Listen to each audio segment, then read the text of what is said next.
Today, we're in for the ultimate second breakfast. Chef Andre Smith of Commonwealth Senior Living is here to share a special rendition of a chili dish, including seafood. Good morning, Chef. Good morning. All right, so it is fall, and of course, we're thinking about chili and all the warmth that comes with the foods that we eat. I hadn't even thought of infusing that with seafood, but you've got all of my favorite things on deck today, on the menu rather. Tell us how we make your special seafood chili.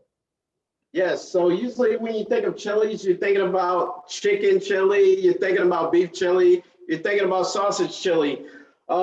Today, the seafood, we have to bring out the seafood. In the Tidewater area, we love the seafood. In the Northern Neck area, we love the seafood. So here we're gonna start off.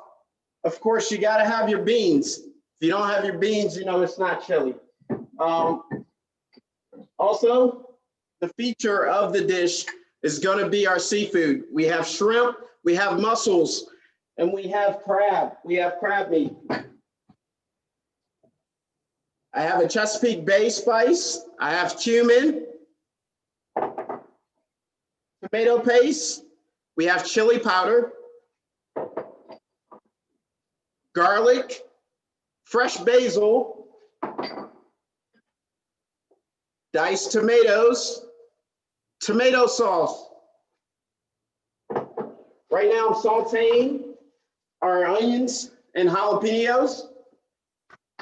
We have some chicken broth that I'm gonna add to the pan. We're gonna deglaze this pan. And how much? I wish everyone from home could. Because that looks like a good amount. How much chicken broth are we adding? We have 3 cups of chicken broth here. When we add our tomato sauce and our tomato paste, it's gonna thicken up the broth and it's gonna get our flavors going. So I'm gonna add 16 ounces of tomato sauce. I'm gonna add 6 ounces of tomato paste. Gonna get all that in there. I'm gonna add our fresh garlic.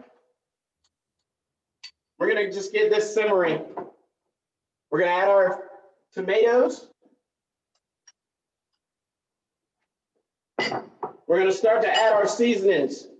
We're gonna add our cumin, tablespoon of cumin,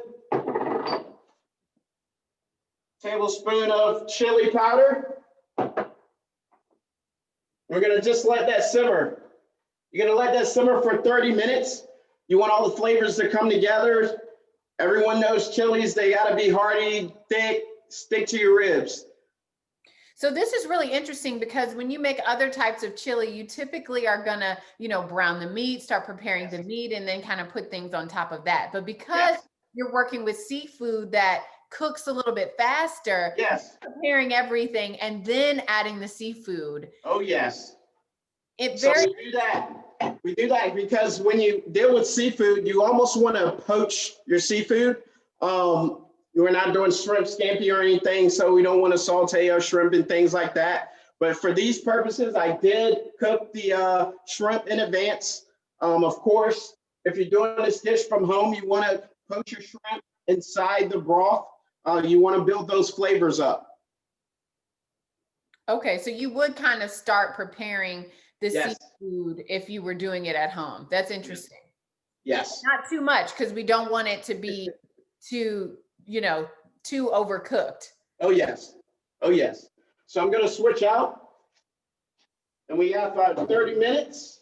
I believe I've been cooking for 30 minutes. It feels like 30 minutes. And if you can see, there's your seafood chili. After 30 minutes, it thickened up. You want that simmer. You want to get all the flavors in. You want it thick. You want it hearty. And then we bring out our dish. We want to sprinkle a little bit of Chesapeake seasoning. And this season is dear to you. Everyone has their seasoning. Everyone has their Old Bay, their Maryland seasoning, things like that. I won't tell you my secret, but always have, your seasonings in your heart. I'm put a little cilantro in there. I'm gonna bring this up, and you have some jasmine rice, some cornbread, and you have your seafood chili. And I wish everyone at home could definitely smell and taste this dish. Well, I almost feel like I can smell it from here. The moment you said cornbread, my eyebrows went up because, man, I definitely am looking forward to those cool fall days with some chili, some cornbread, those comfort foods, and even Yes. creating it with a twist, having Yes. my favorite thing, seafood, crab, shrimp, mussels. It sounds amazing, and I'm sure it tastes amazing. Thank you for being with us today. Thank you. It's my pleasure. For those of you who'd like to see this recipe and make it at home for yourself, visit our website at wtvr.com/VTM.